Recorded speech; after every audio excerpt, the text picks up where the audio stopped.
यात्रा का लक्ष्य जो बीजेपी के लोगों ने, आरएसएस के लोगों ने हिंदुस्तान में नफरत, हिंसा और डर फैला रखा है, उसके खिलाफ आवाज उठाना, उसके खिलाफ खड़ा होना है।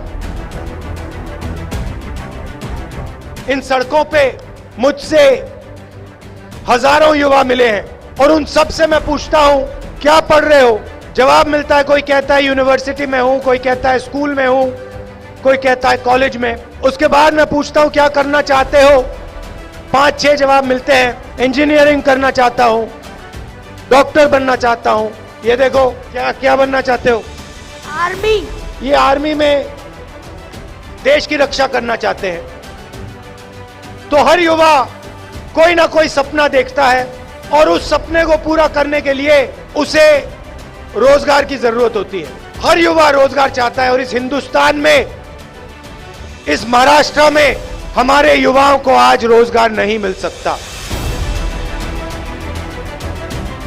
माता पिता पूरा का पूरा पैसा लगा देते हैं, सरकारी कॉलेजेस यूनिवर्सिटीज तो बची नहीं, प्राइवेट कॉलेज में, प्राइवेट यूनिवर्सिटी में पैसा डालते हैं, सर्टिफिकेट मिलता है और उस सर्टिफिकेट का कोई मतलब नहीं है हिंदुस्तान में, क्योंकि उस सर्टिफिकेट के साथ रोजगार नहीं मिल सकता।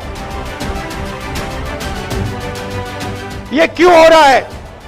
क्योंकि नरेंद्र मोदी जी ने नोटबंदी करके, गलत जीएसटी लागू करके जो हमारी रीढ़ की हड्डी, रोजगार देने की रीढ़ की हड्डी थी, उसे तोड़ दिया है। किसानों की बात करो, उनका कर्जा कभी माफ नहीं हो सकता। अरबपतियों का कर्जा माफ हो जाएगा, मगर किसानों का कर्जा माफ नहीं हो सकता। भाई और बहनों, मुझे एक बात समझा दो, मुझे एक बात समझ नहीं आई। अरबपति बैंक से पैसा लेता है, वापस नहीं दे पाता।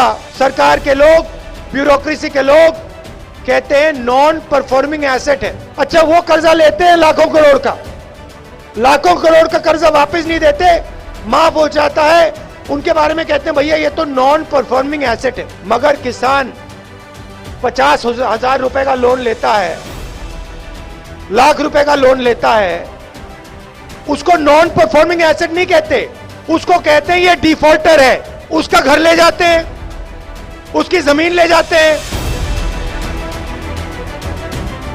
नरेंद्र मोदी एक शब्द नहीं कहते। पहले कहते थे 2 करोड़ युवाओं को मैं हर साल रोजगार दूंगा, पता लगा करोड़ों लोगों को बेरोजगार कर दिया नोटबंदी और जीएसटी लागू करके। एक भाषण में रोजगार की बात नहीं करते। आप सुनो उनके भाषण, रोजगार शब्द नहीं सुनाई देगा, बेरोजगारी शब्द नहीं सुनाई देगा, महंगाई शब्द नहीं सुनाई देगा, और आप बीच में पिस रहे हो।